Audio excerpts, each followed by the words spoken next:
to go. Okay, so we continue on Chof Zayin Amud Aleph. We started around 2/3 from the page, Tana Rabbanan, maybe 10 lines from the wide lines. We'll quickly review that and then move on. We're dealing with the Mishnah here. We said that there was a Mishnah in Devarim which talked about the different items that one loses and how to return them. And the Mishnah pointed out that there's the general comment, Asher Tovat, everything that you lose, but then there are specific items that the Mishnah mentions, like Simla, an item of clothing, and we see from the Gemara, Shiur, V'seh, V'chamor. So the questions here are, why do you need the specifics if you have the generalities? So the Gemara is went through that in some detail last week, and we'll start again from the 2 dots and quickly move through there. Tana Rabbanan. So let me just remind what we're talking about here. The pasuk in the Torah says, "Losira eshor achicha oisei hanidachim v'salamta mehem." You shouldn't see the ox of your friend or his or the goat, and they're under burden or they're lost for his salamta mehem. You should just cut yourself off. You shouldn't. You should look away. You have to return them. Now, if your brother, meaning the potential owner, is not near you, below your dato, and you don't know who he is, you have to bring the animal into your house or whatever it is that you find. And you should keep it until your brother, in fact, asks for it or he investigates and finds out that you have it. So this is a specific mitzvah that you have a responsibility of taking that item into yourself, taking care of it.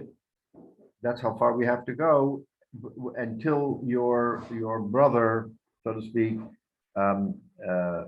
finds you and asks for it back. Then we talk about compensation, a separate matter. V'chein tasa lechamoro, says the pasuk. It points out you have to do the same for your chamor. V'chein tasa l'simloso. V'chein tasa l'chol avedas achicha asher toved. Now this is the crucial word for us. So after identifying specifics, it says, and also you should do the chol avedas achicha asher toved. Any aveda that you find, mimenu, from him, umutsasa, and you find it, lotucha l'salem. In other words, any aveda that comes to you and you find it, umutsasa, lotucha l'salem, you cannot turn away. So there's a number of words in these psukim, which the Gemara is going to make a drasha as to what they mean, because on the surface it seems pretty straightforward. You lose it, you find it, you got to protect it, and wait until the real owner comes forward. So in generalities. Now we're going to go into the specifics. Tana Rabbanan. Asher Tovad. It says that was lost. So first, and we said this last week, Pratla Aveda She'en Bo Shava Pruta. From Asher Tovad, we learn on the surface that it has to be worth a Shava Pruta. If something's not worth a Shava Pruta, we've always said it doesn't have chashivus, it doesn't have value. So if you find something less than Shava Pruta, no obligation to save it, to return it, to do anything. So the Tanakama, the rabbis, learn out from the word Tovad, it has to be a Shava Pruta. Comes Rabbi Yehuda, and he says, no, I learn out the concept of value that has to be worth a Shava Pruta, not from Asher Tovad, but from the second word, umotsasa, and you find it. All right, so it seems like there's a machlokes between the Tanakama and Rabbi Yehuda on what gives us the impetus to say that when it's worth a pruta and you find it, you got to take care of it. Oma Abaya, comes Abaya, Mashmos Dorshan, Ikabanaya. It's the mashmos. It's how you learn it out. Okay. Mar nafkale miashetovad, mar nafkale mitzasa. In other words, at least from what we're hearing here from Avaya, there may not be a deep difference. There may not be a deep difference. It's a mashmos. It's how you learn it out. Break the Gemara ulaman nafka, my nafkane, miashetovad, hayu mitzasa, my obed lahu. In other words, so then the Gemara's kasha is, okay, you're telling me it's a question of mashmos, it's how you hear it, whether it's a toivad or whether it's a matzasa. What's the practical difference? Is there a difference whether you learn it out from one word or another? That's really what the Gemara is trying to get out from us. Says Rashi, Asher Tovad, Shitikuya Aveda. In order for something to be called an Aveda, to kick off the process, it has to be lost. So therefore he says, it's got to be Asher Tovad, says the Tanna Kama. Otherwise, how do you get to first base? Why are we having this discussion if we're not talking about an Aveda? So he says Asher Tovad defines it as an Aveda. And Umutsasa, says Rabbi Yehuda, Shitikuya Metzia. So he uses the word Metzia, not Aveda. And he says, in order for it to be a Metzia, something that is found, that has to be returned, we have to learn it out from Umotsasa. So now we're being very specific. Do you define it as an Aveda, in which case I said Tovad, or do you say, but wait a minute, the obligation is Asher Motsasa. If that Aveda lies on the ground for 100 years and no one picks it up, there's no responsibility to return it. So if it's Motsasa because you were the one who found it, then that's the proper kickoff for responsibility. So again, that's mashmos. That's just trying to interpret the words and figure it out. Okay, so now the Gemara asks the $64 question. Ulamai nafkamina. What is the nafkamina? So now the Gemara is going to explain to us what we touched on last week and go from there. Says the Tanna Kama, Maboyele Rabbina. There was an Amora Rabbina, and he made the following comment: Amora Rabbina Mutasa the Osaliyade Mashma. Remember, we said last week that there was a question arose. Is there such a thing as a Shabbos Haveda for a non-Jew? In other words, okay, the mitzvah of the Torah says that your brethren, who's your brethren? Achicha, who's Achicha? Okay, fine, it's a Jew. Is there a chrayas for Shabbos Haveda for a non-Jew? So there's a machlokes, and the machlokes centers around what you have to do to find it. In other words, so according to Ravi, so the consensus is that the only machlokes is if you have it in your hand. But do you have a responsibility to go searching? Let's say, Jay, you have a good friend, he whispers to you at shul, you know what, I lost my very expensive Longines watch, and I'm very distressed. So you sit there, you commiserate with him, and you say, you know what, I'll keep an eye out. Maybe I'll find it. Maybe I'll I walk in a different direction than he does. Maybe I'll find it. Okay. Now, Jay, you have a good friend from work who's not Jewish, and he makes the same comment to you. You're sitting at lunch, and he says, Jay, you know what? I had this very expensive watch. I lost it. I'm so distressed. And you say to yourself, chaval. But you know what? I don't even know where to begin. Well, how can I help? So right there and then, the Torah tells us you have no responsibility to start searching for the watch. For a Yid, okay, you have to go a little bit further. You'll walk home from shul, you'll start looking, you'll look in a bush, maybe on the way over, maybe it fell off his hand on a bush, whatever. But for your colleague at work who's not Jewish, you have no such a chrayas. Now, what happens if you find the watch? You actually found the watch. Then the question is there a mitzvah of a Shabbos Haveda? Certainly there is to your friend in shul. is there a mitzvah of Shabbos Aveda to your colleague at work who you found his watch?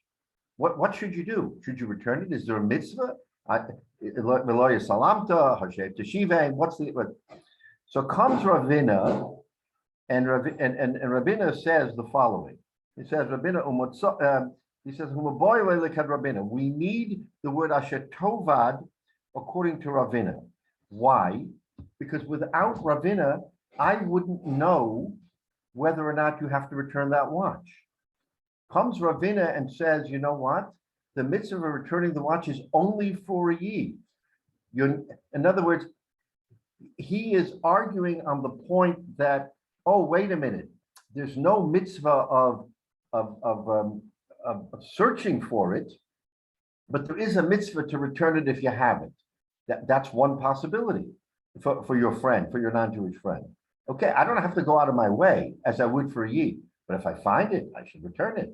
Comes Ravina and says, "Umot asher tova," that you lost it, meaning that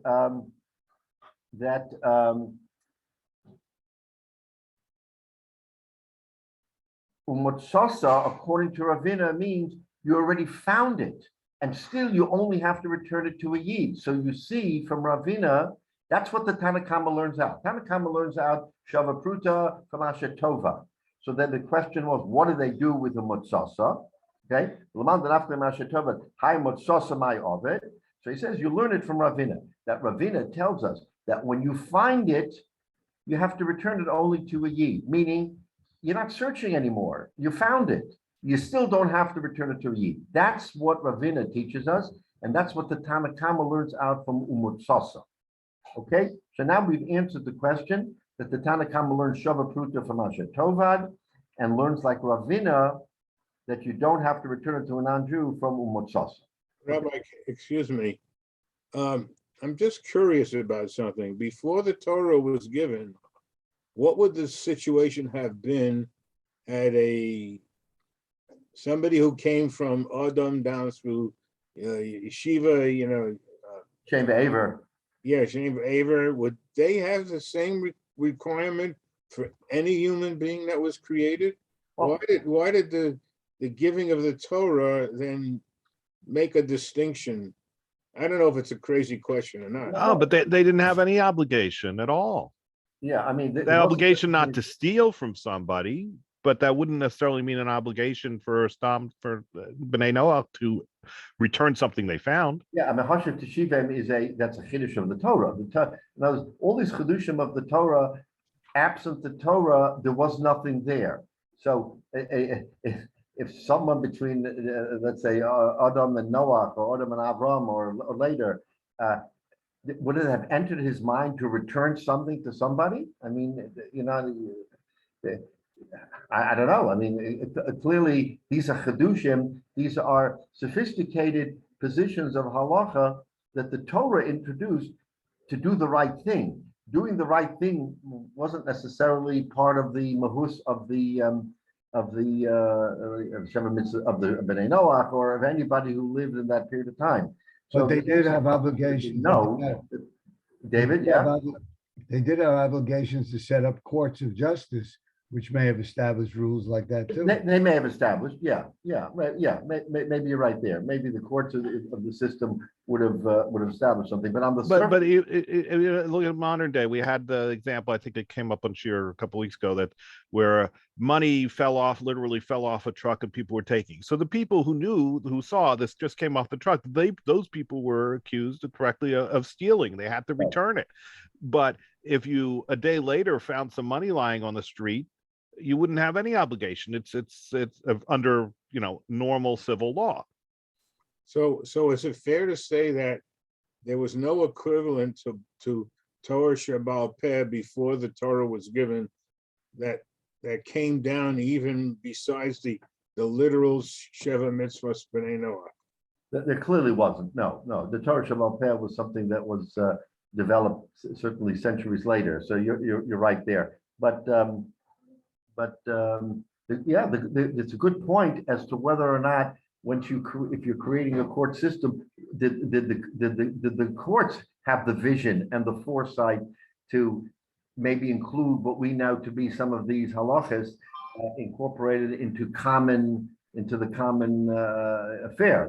That's a fair question. I mean, again, if the justices and the judges were created, there must have been maybe a certain seichel that they were imbued with to create things like this. So it's a reasonable question, but obviously we don't know the answer.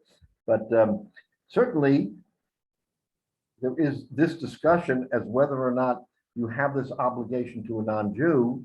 And so we said that the obligation could only possibly be to return it, not to search for it.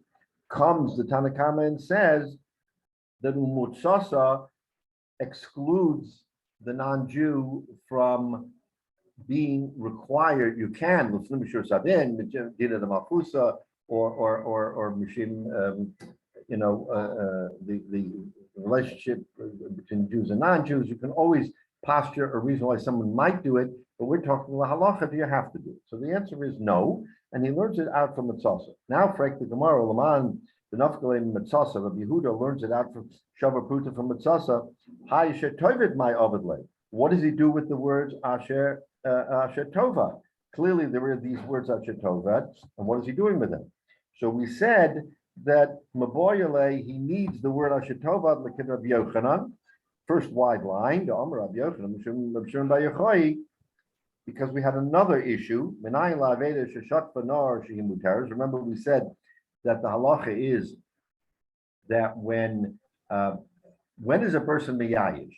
So a person walks around and he realizes he had something in his pocket and he taps his pocket fairly often and he doesn't find it in his pocket, that he'll be miyayish. So what happens if he drops his he fills his pocket and he realizes he must have just dropped it, but he's standing at the banks of the river that have overflown, and you have one of these situations that you see on the news where there's total devastation because the banks of the river came up 5 feet, 6, 10 feet, and really wiped everything out that was on the shore. So comes Rabbi Yochanan and he says that it says Kein tasa l'chol aveda sachicha. The words aveda sachicha asher tovad mimenu umutsasa misha avdahimenu umutsuya esel kol adam. This hashavas aveda can only apply when you lose it, but someone else can find it. Then we say there's a mitzvah of hashavas aveda, and maybe he's not miyayish because he knows someone else will potentially find it. Yotza, to exclude zusha of the haimena ve'edim mitzuya etzel kol adam. But if you have a tsunami or you have some event where the water overarcs over the banks and it literally wipes everything away for miles around, then no one has the potential of returning it. Then there's no mitzvah of Shabbos Aveda. Person is miyayish right away because there's nothing left. There's total desolation. So, but you need Asher Tova to tell us that. So according to the Manda Omar, who says, I learned it out from Mutsasa, that it has to do with the Shavar Pruta, I will learn out Rabbi Yochanan ben Shimon principle that you only have a Shabbos Aveda when it is returnable by someone from Asher Tova. When it's not returnable because of it's a total wipeout, then I don't have to return. Okay, so now we have set our position. This is where we stop. That Rabbi Tanna Kama learns it out from Asher Tova, but he uses Umutsasa to tell us about Ravina, and Rabbi Yehuda learns it out from Mutsasa, but he uses Tova to tell us about Rabbi Shimon ben Yochai. So now the Gemara asks the classical question, because once we've established the boundaries, Frek the Gemara, ve'idach, right? Okay, I understand what you're saying, but how does Rabbi Yehuda know about Rabina?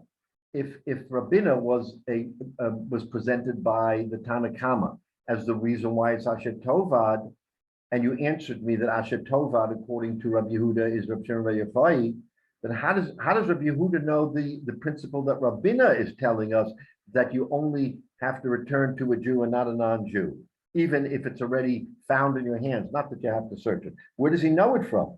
So that's the classical question. So he says,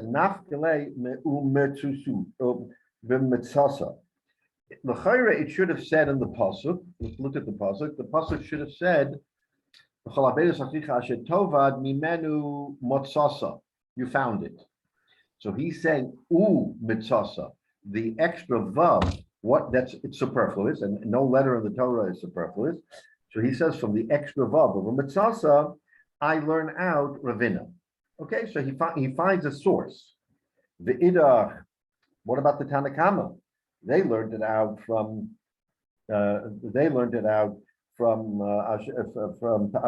Hod Rabbi Yochanan. Now, how do you know Rabbi Yochanan? How do you know this whole principle that it has to be Ashetova, that it has to be potentially findable? So he says Nafkele mimenu. Okay, again, we read the pasuk carefully. It says Ashetova mimenu u'matzaza. It could easily have said something was lost and then you found it. Why does it say mimenu, from him? That really is an extra word if you try to be brief and right to the point. So the word mimenu, he says, that tells me that it has to be from the person that can be returned to the person. In other words, mimenu, from the person who lost it, I have to be able to return it to him. That makes sense. And if there's a total wipeout of the banks of a river, so therefore he learns out Rabbi Yochanan principle from the word mimenu. All right, so now we've kind of answered each other's question as to what they do with the other person's theory. Now the question still remains, what does Rabbi Yehuda do with mimenu? Now we can go ad infinitum and keep asking that question. So now that we learned that Tanakama uses it from mimenu, what's Rabbi Yehuda do with mimenu? Excuse me. Very, very simply, v'idach mimenu lo mashmalei. Rabbi Yehuda doesn't. He doesn't. He says no. Mimenu does not. It's tovad mimenu is one word. It's not tovad mimenu. The menu is not a separate word from which you can learn. He says tovad mimenu is one word, and therefore he's not troubled by trying to find an interpretation of the menu. Yeah, Jay. Excuse me. Joe Gamson and Jonathan checked in a little late. I don't know if they have any Mishaberos dedications or whatever. No for Joe, and Jonathan, you're muted. Okay, Menashe ben Chana Menashe ben Chana and Mariasha Meta bat Risha Miriam. Rishana Miriam. Yeah. Thank you. Okay, thanks. Yeah. Okay. Are we good? Yeah. Okay. So that's how the Gemara answers the question. So let's just look at Rashi on the principle that Ravina gave us with respect to not returning to a non-Jew. Also, liyodei mashma, just going back a step, that it says that the Aveda of a Kanani, you don't have to return.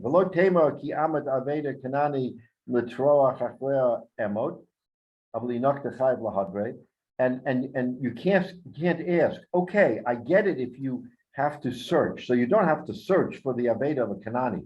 But if it comes into your hand, why shouldn't you return it? Comes Ravina, and he gives us that chiddush that even when it is there, you don't have to search for it anymore. That's Ravina's chiddush, that you don't have to return it to a Kanani, even if you have it in your hand. Because the mitzvah of Hashef Teshivim applies only to a Jew. Of course, we've said there may be extraneous reasons to want to return it, but that would be Lefilum Mishur Sadin because of Shalom Malchus and other reasons. But Min HaTorah, the Torah itself doesn't require you. Misha avuda mimenu va'ida because of mimenu because of asher tova. So that he wants to learn that from mimenu because it says asher tovad mimenu umatzasa havav yisera mashma umatzasa kavar. Okay, so these are all the explanations we've given. So now we have the positions of Rabbi Yehuda, we have the position of the Tanakama, we understand where they're coming from, why they learn it out from different words, what they do with the other words, and why there is no further machlokes. Okay, so that answers the question on the machlokes between the Tanakama and Rabbi Yehuda. Excuse me. However, there are other views. Rava Amar, so Rava is going to come about 5 lines or so from the wide lines, and Rava is going to give us a different picture on the machlokes between the Tanakama and Rabbi Yehuda. Very interesting. Rava Amar, Fruta Shahuzla Ikabenayu. You know what the chiluk is between the Tanakama and Rabbi Yehuda? It's when I lost an object, it was worth a pruta. But then inflation occurred, and it's now worth only a half a pruta. As a result of the change of circumstances around, this same object which I lost is no longer worth a pruta. Now you can imagine, right? So that ikabenaya. Manda omanashe toivad. According to the Tanakama, ika, you have to return it because when I lost it, it was worth a pruta. But according to Rabbi Yehuda, you don't have to return it because if I found it and it was a month later or a week later, and inflation had eaten up half the value of that item, it's no longer worth a pruta. Why should I return something that is less than a pruta?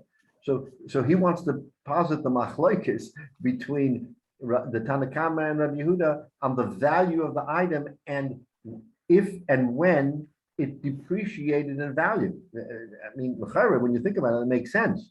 If you're pinning your entire position on umatzasa, when you find something and it's worth a shava pruta, you have to return it. What happens if it's not worth a shava pruta? You don't return it. It was worth a pruta 10 days ago. Not my problem. Not my problem, says Rabbi Yehuda. So the chayra, that's the machlokes. Yeah, Menashe. Yeah, I mean, I just think, what if you found some aravos, that hadn't been beaten on Hoshana Rabbah? You could argue they're worth $1 a piece. They sell them for $5. You find them Isru Chag, or if you held on to them, they're now worth arguably one arava wouldn't even be a shava pruta. It's just twigs off of a tree. Right. It's not even any place. It's just simply the change of the day makes it. Exactly right. In other words, if at the time you find it, it's not worth. So he's doing a general comment, shahuzla, it depreciated in value. But your point is just as good. Sure, it depreciated in value. It's israchad. It doesn't have the value that it had on the Shana Rabbah. So clearly, who's going to pay a pruta for a shanas that I don't need? I don't need them. So that's the pshat huzla. Huzla means that. What about the opposite of that? It's at the time. So you have something that's worth half a sheva pruta now, but it's going to be worth tomorrow. Scott, hold your fire because that's the next discussion. Okay, we're going to flip-flop that discussion in a minute. So Levana Shetav Hobin and Umitzasa, Daleka. So that's the kasha. So according to Rabbi Yehuda, what's going on over here? He doesn't have to return it. So he answers no.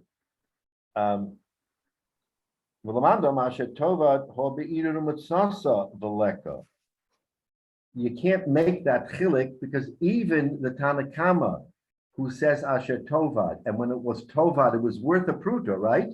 We're saying that when it was lost, it was worth a pruta. He still needs completion. What does completion mean? It means that it was found and returned. And so even though he's right that according to him it was worth a pruta Asher Tovad, but still, you have to have the word mitzasa, it has to be returned and now it's not worth a pruta. So even according to the Tanna Kama, you want to argue, yes, it's worth a pruta when he found it, but when he returns it, it's not worth a pruta, and you have to have a pruta to return. So in other words, what he's saying is the Tanna Kama is not going to get away with this just because it was worth a pruta when he lost it, and it's not worth a pruta now, because he has to return it. And if he's returning an item that isn't worth a pruta, then the same problem arises. That's how he answers the kasha. Okay, so now to your point, Scott, a laputa shehukra ikr benayu. Then let's say the difference is not that it went down in price, it went up in price. Mandam matzasa ikka.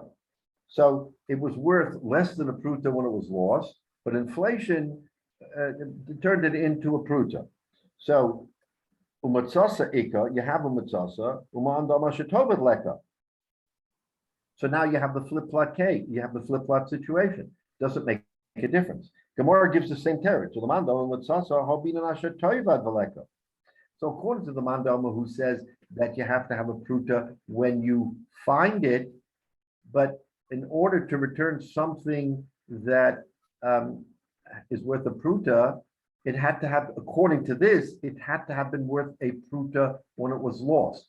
So these arguments are a little spurious because you want to make the argument that in real time, it was worth a pruta or not a pruta. And we want to hang our hat on that. The Gemara doesn't buy that. The Gemara says you can't have a situation where it was worth a pruta one time, it's not worth a pruta now, or vice versa, and you can get away with it. He says it doesn't work because the pasuk, even though I don't learn it from that word, the pasuk does say asher tovad mimenu umatzasa. So when read together, asher tovad mimenu umatzasa, both the Tanna Kama and Rabbi Yehuda read into that it has to be shleimus, that there has to be completion, meaning in the beginning and in the end. So both of those scenarios, according to this view, don't hold water. So again, Rabbi was trying to find another distinction between Tanna Kama and Rabbi Yehuda, and it doesn't work. So he's going to try one more time. Ella Pruta, we have one more situation. Shehukra, v'huzla, v'chaza, v'hukra. It was worth a pruta ashetova, no problem. It depreciated in value for a day or two, and then it immediately rose in value. So umutsasa is also a pruta. So in other words, you have a pruta on both ends, but you had a short period of time in between when it wasn't worth a pruta. So l'chayra, maybe that works. Ika b'nayu, then we'll find a chilik between Tanna Kama and Rabbi Yehuda. Manda Asher Tovad Ika. According to the one who says Asher Tovad, yes, it was worth a pruta, and on the other end, it was also worth a pruta. Remember, we're always asking what happens at the end. So according to the Tanna Kama who says that it was worth a pruta, then I'm satisfied because it was worth a pruta, and when I returned it was worth a pruta, I have no problem. That's what Rava is trying to intimate. But according to the one who says it's Rabbi Yehuda, he's giving us a different chiddush. Be'inin de ispe Shiur Metzia mishasa veda vada shas Metzia. He's teaching us not just that in real time it's a pruta. It has to have been worth a pruta through the entire event of the loss.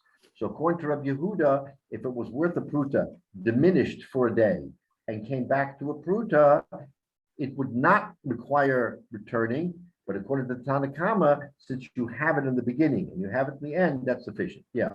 Nasha. So I think the interesting thing here, and I haven't really said unless I missed it, which could be, is that it seems to me that it should come down to why does Shava Pruta matter? If Shava Pruta matters because if the person who lost it would say, you know what, this isn't even a Shava Pruta, I'm just going to be totally miyayish because it's nearly worthless. It meant something to me, but you know what? It's lost and it's no big deal because it's not even shava pruta. Right. Then if it wasn't a shava pruta at the beginning, or even if it was a shava pruta at the beginning, but it went down, then and I know, a day later, okay, oh my goodness, I saw the commodities markets. I know now this is worth nothing. Then I'd be miyayish then, and then even if it came back up in value, I've already been miyayish. And the person who found it, if he tracked the markets, would know the same thing.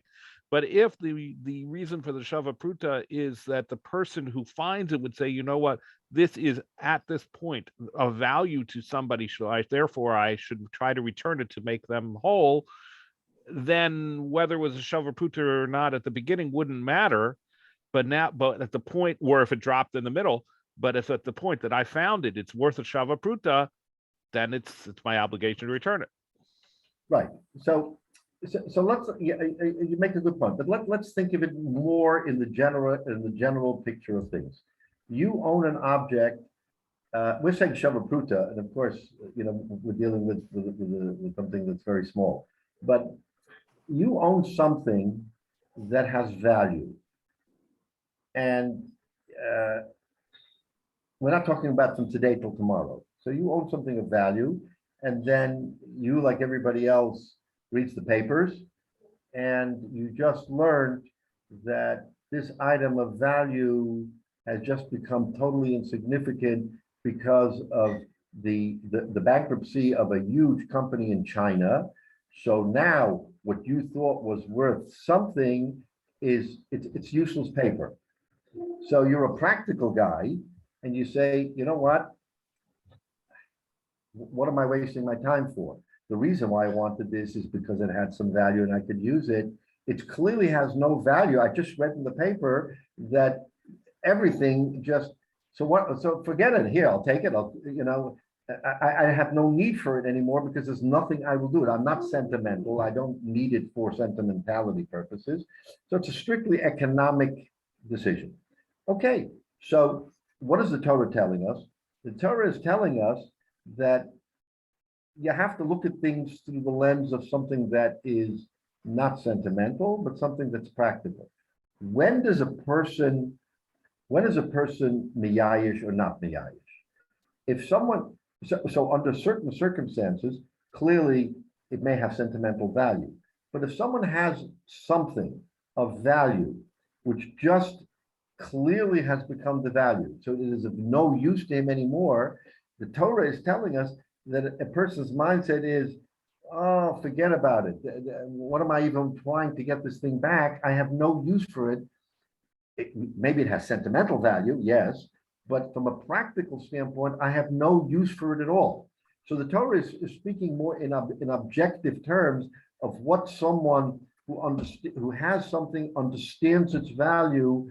Will he be miyayish because the value is there, not from sentimentality, or the value is not there?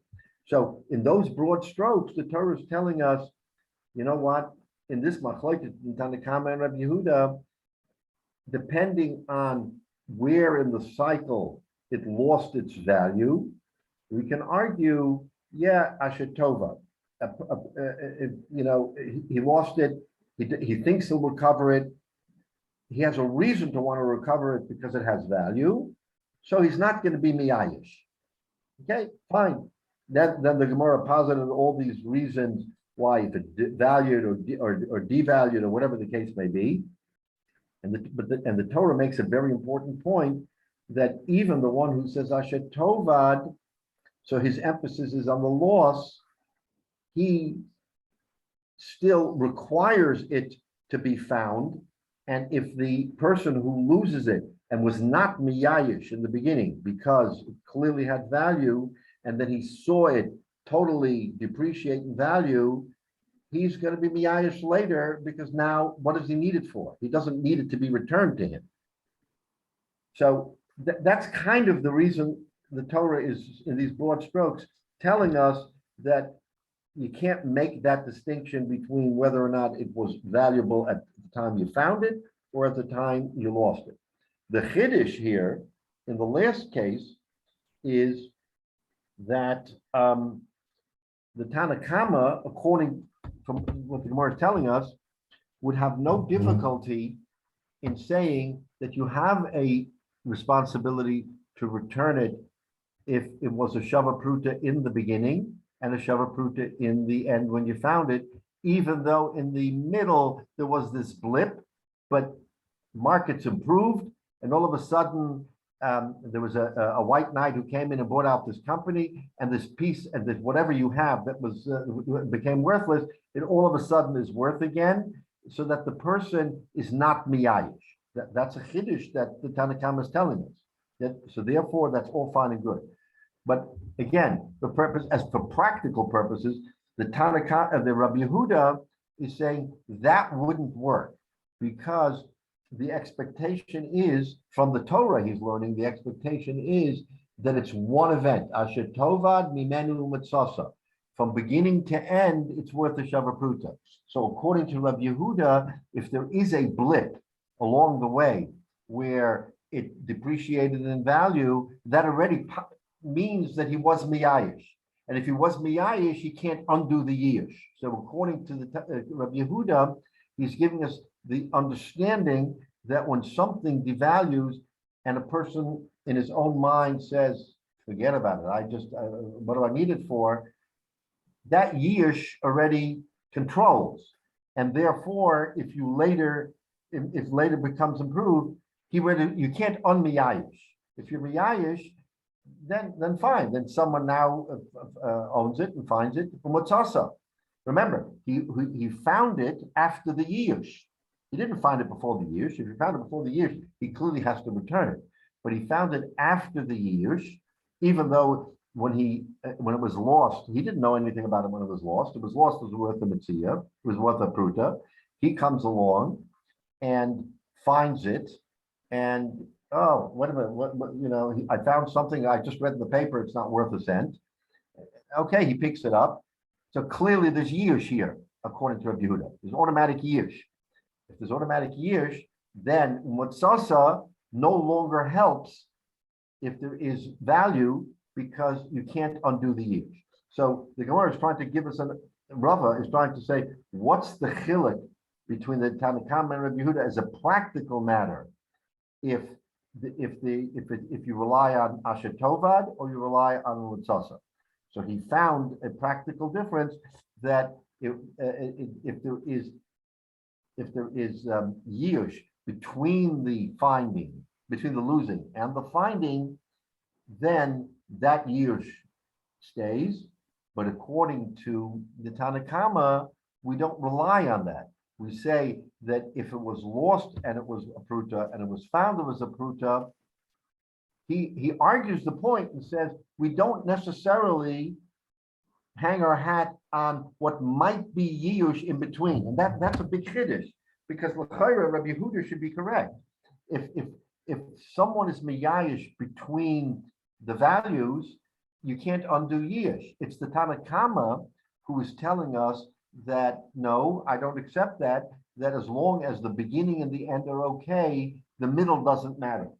That is a little bit harder to understand in my view than Rabbi Yehuda, who says, it lost its value, there was going to be years. Unless, of course, the guy doesn't read the paper and doesn't know that the item devalued so tremendously. So we're going to impute that he reads the paper. We're going to impute that he knows what's going on. And again, it's not happening from today to tomorrow. It's happening over a period of time. So the news does get out. And so when he finds this piece of paper that's backed by this Chinese company, and he read the paper and he knows it's not worth the paper it's written on, so therefore there's got to be yield. But the fact that it's now the paper does have value because a white knight came in, that according to Rabbi Yehuda doesn't matter. It doesn't matter. Years happened and the fellow gave up. According to the Tanakhama, it does matter because since you had it in Asher Tova and Umutsasa, it doesn't really matter if something happened in the middle that changed it because the beginning and the end were solid, so the middle doesn't matter. That's a chiddush. That's a chiddush because l'chayra, if you say that that Yish controls, why isn't it Miyayish? Why wasn't he Miyayish in the middle? So that's To me, Rabbi, yeah. why don't we make it simpler?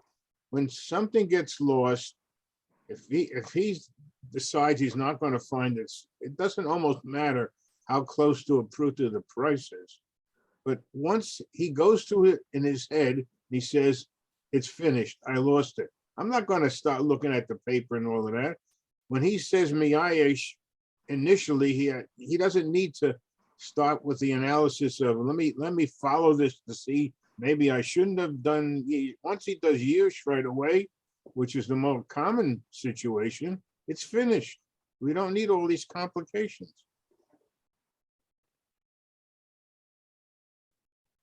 Right. No, that's a point well taken, which is why the Chiddush, the bigger Chiddush here on the Tanakama, that the Tanakama is going to allow what might be Yush in the middle to not be Yush. In other words, you're right. You're right. When it's Miyayish, it's Miyayish. He gives up.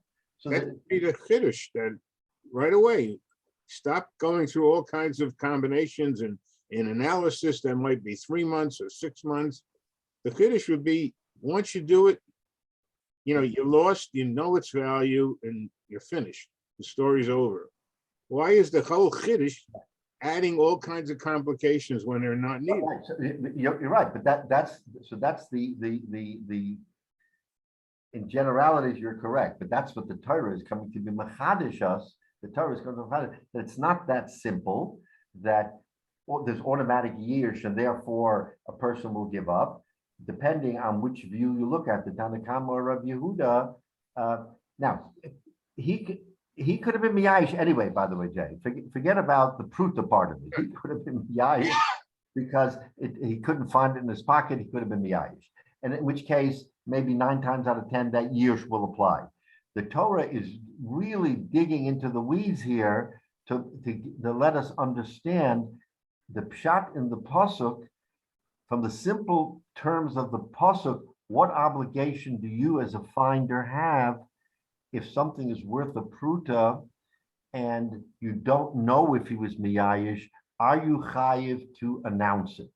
So that's really where the Torah is focused on. Are you chayiv to announce something that is worth a pruta without you knowing if there was yish or not? So now the Torah is giving us, sort of breaking it down even further. Well, you know what? Depending on what happened along the way, he may not even have to announce it. So therefore, then you have the Machlokes, Tanakama and Rabbi Yehuda. But you're right. That's being very, very minute and specific for us to understand how the halacha thinks. This circumstance perhaps is moot. I mean, it doesn't matter. But from the standpoint of whether or not you have the responsibility to return, if you knew that there was depreciation along the way, if you, not the guy who lost it, you're savvy and you look. So according to Rabbi Yehuda, if you knew that it dropped in price along the way, you can make a conclusion that it's not worth a shava pruta, and therefore the person who lost it will not, he'll be miyayish.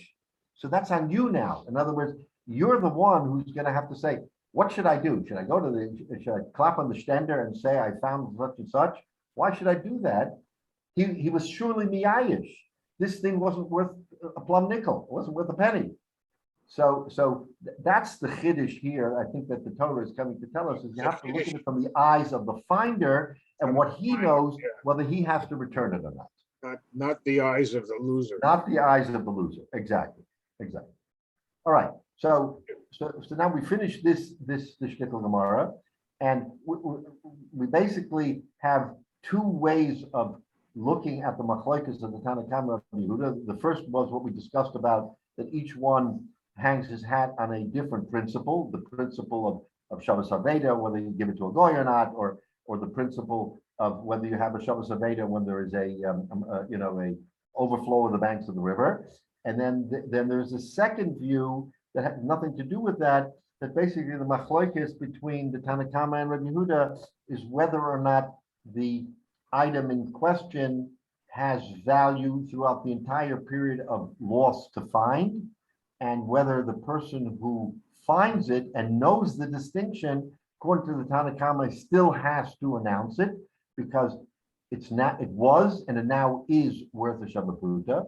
And according to Rabbi Yehuda, he does not have to announce it because at some point between loss and find, it was less than a pruta.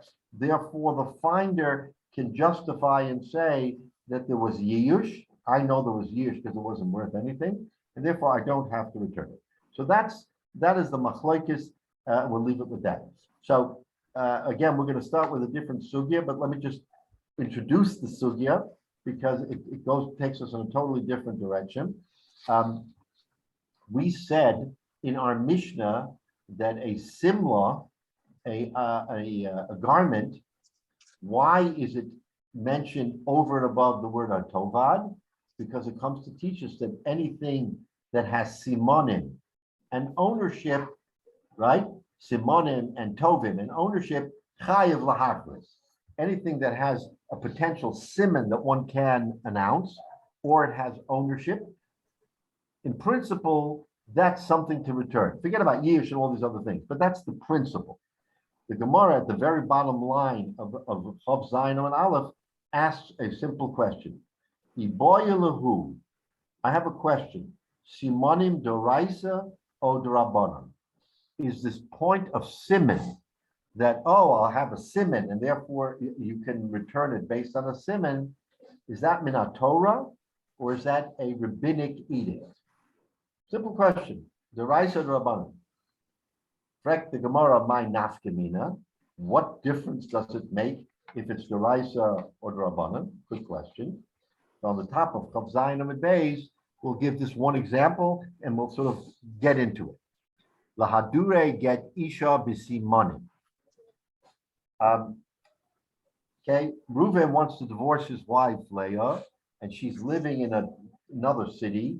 So he hires a shaliach to bring the get. Shimon is the shaliach. He travels by boat or wherever it is to get to where Leah is. And in the meantime, he loses the get. On the ship, he misplaces it. He can't find the get. So the question is, Rashi says, Sha'ovid ben shaliach. He loses it. Hamaviu kodem shenosam. But he then finds it. In other words, he loses the get. He can't deliver the get. He somehow finds the get and he gives it to her. So now let's just look at the thought here. If you say that, what did we say in the Mishnah? In the Mishnah, we read a pasuk from the Torah in Devarim that you have to return an item, and we singled out the word simla. So simla is an item that the Torah requires you to return, right? Because it has simonim and because it has tovim. So because the Torah told us that simla has to be returned, and simla is midoraisa, it's a Torah required edict, then you could say mahadrin, that he has to return. Now, so what happens? So, okay. Stop a minute. Reuven loses this get. Shimon, sorry, the shaliach loses this get, and he's on the Queen Mary on his way to deliver it to Leah. And Levi is walking along the deck, and lo and behold, he sees a deck that had he sees a get that was blown behind some pipes, and he picks up the get, and now he has this get in his hand. Should he return this get? Is this get still valid? Should he return it? So says the Gemara, if you say that simonim is midoraisa, and he finds the get, and he says, anybody lose this get? I mean, I found a get. There's 3,000 people on the ship. What do I do with this get? The shaliach says, wait a minute, that's my get. That's the get I was entrusted to deliver, and here's the simon. Here's what's on the get.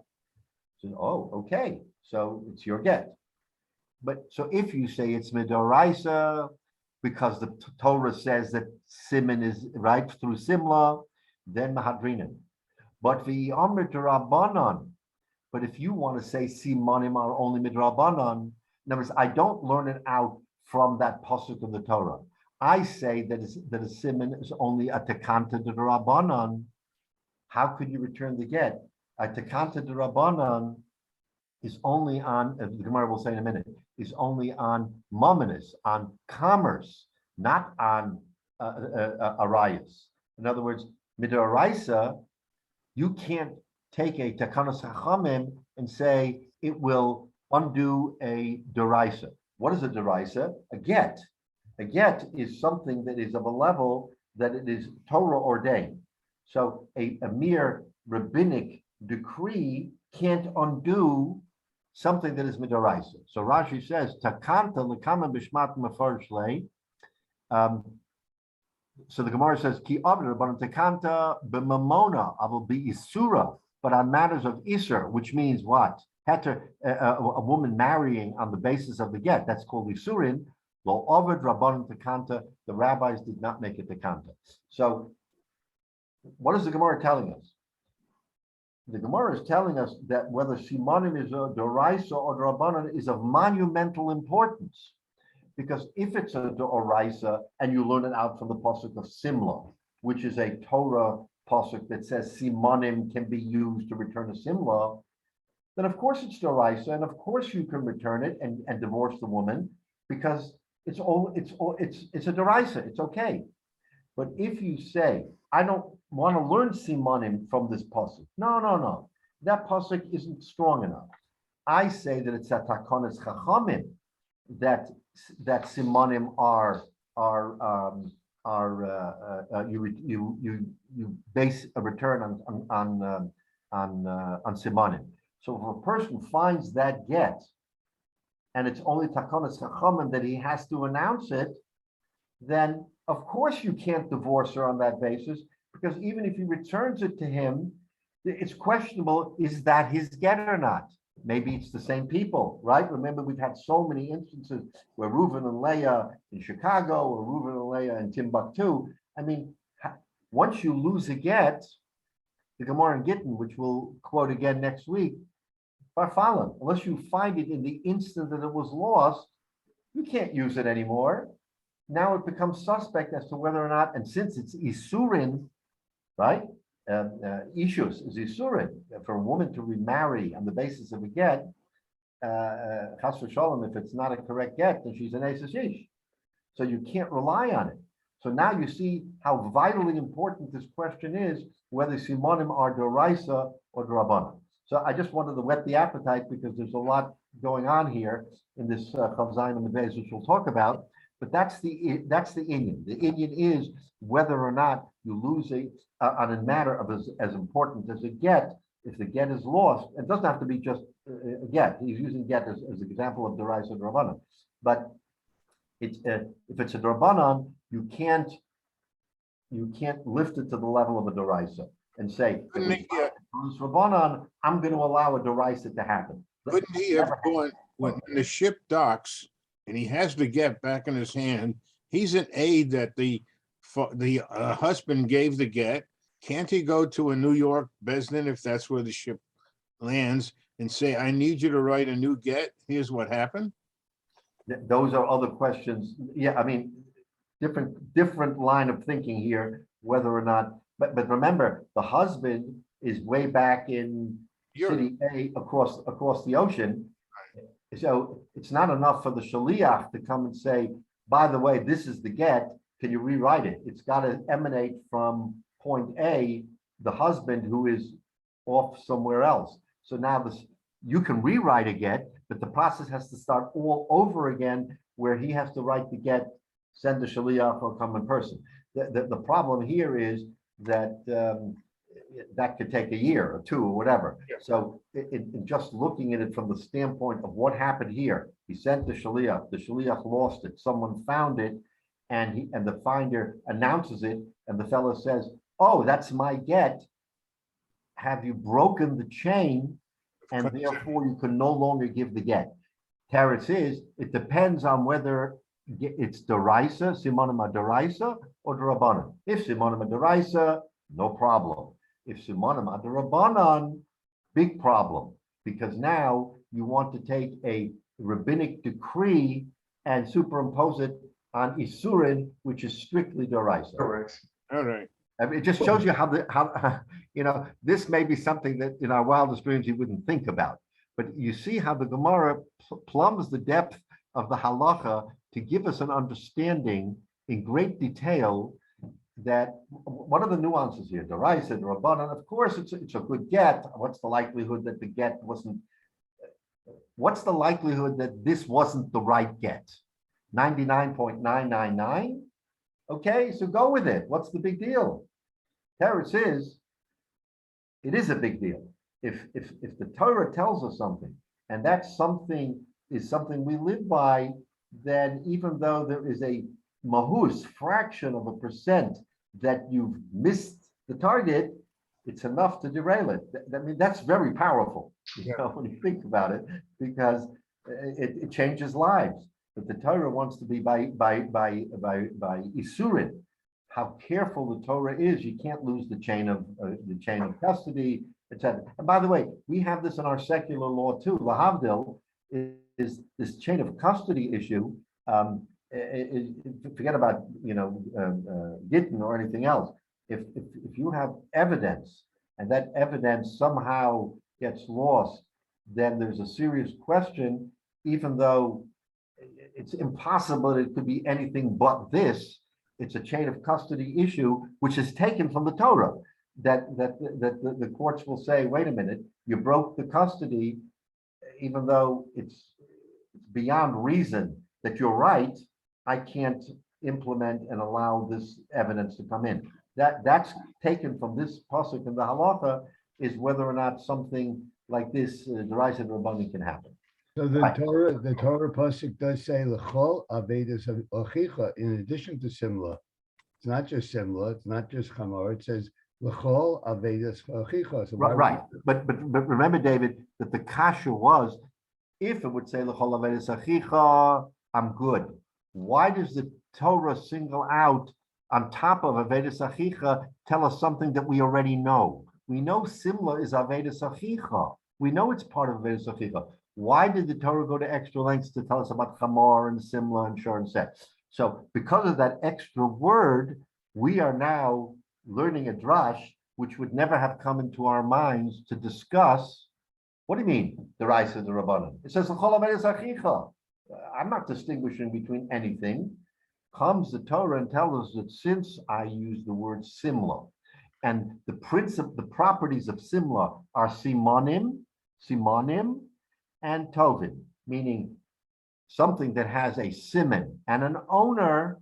We say there's no yish and you have to return it. That's the principle of simla. Why did the Torah tell us that?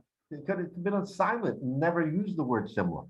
So now that it told us simla, it opens up the door to ask the question whether or not simonim, what's this business about simonim? Is that a Torah requirement or is it a rabbinic requirement? I would never have asked the question, but for the fact that the Torah used the word simla, and the principle of simla, one of the principles of simla is simonim. Now you're going to see from the Gemara next week how we want to distance ourselves from this principle. The Gemara is saying, wait a minute, not so fast. We can distance ourselves from this principle of simla. And then you'll wonder, what's the big fuss? But right now, our understanding is that you have to have, that you can have simonim. Torah, then the Gemara asks, so what? Is it deraisa or Rabbanan? Now we open up the can of worms. If it's the Rabbanan, if you don't learn simla from here, maybe you learn simonim from something else. If you learn it from something else, then it could be a takanta de Rabbanan, in which case I can't use it for isurin. I can't use it for heter and isra. I can only use it for mumminus. So anyway, that's again fascinating how the Gemara presents this and the thinking. But this is the depths of what our Torah is teaching us. So mitzvah next week we're going to pick up from this. Now that we understand what the kasha is, and Chav Zayin and Beis will will take us on a ride to understand what in fact Simonim is and whether or not you can do away with it or not do away with it. It's we'll see next week. In terms of chain of custody, a lot of us became aware of that term during the O.J. Simpson trial, when the blood wasn't watched properly during long periods of time, and the argument was that evidence could have been planted because the chain of custody was broken. And where does that all come from? It all comes from the Torah. Because the Torah is saying this principle that once you lose it, and now you have again clearly O.J. Simpson was also talking about I mean Heter and Isser was about life or death, right? So in other words, the whole principle is that the Chachamim can only enact laws at a certain level. Right, if the glove fits, if you will. If the glove fits. Right. Beyond that, the Chachamim have no authority. So we give the Chachamim a lot of authority, by the way, when it comes to Mammon, so that's for sure. But when it comes to Heter and Isser, no way. So anyway, it's a good point. But again, that's something we can identify with because chain of custody and these kinds of things we as you know, in our society, we deal with these things. If something is lost, then you have to make absolutely certain that. Now, again, just to close the loop, sometimes circumstantial evidence will help to overcome a problem of this magnitude, chain of custody or other things. In the Torah, there's no such thing as circumstantial evidence. So that's where there is a departure, is that's a man-made concept in order not to sort of let the whole thing fall apart. You can say circumstantial evidence can certainly help to overcome some problems. The Torah says no, there's no such thing. It's either black or it's white. Binary, right? Either it is or it isn't. If it's not black or it's not white, then we can't impute something, even though to our seichel it's 99 to the nth degree makes sense. Torah says in Heter and Isser, I don't buy it. So that's how powerful the words of the Torah are, and that's what we're left with. So Mitzvah Shem, next week we'll pick up from the Tashma on Chof Zayin Amud Beis. Go ahead. Thank you.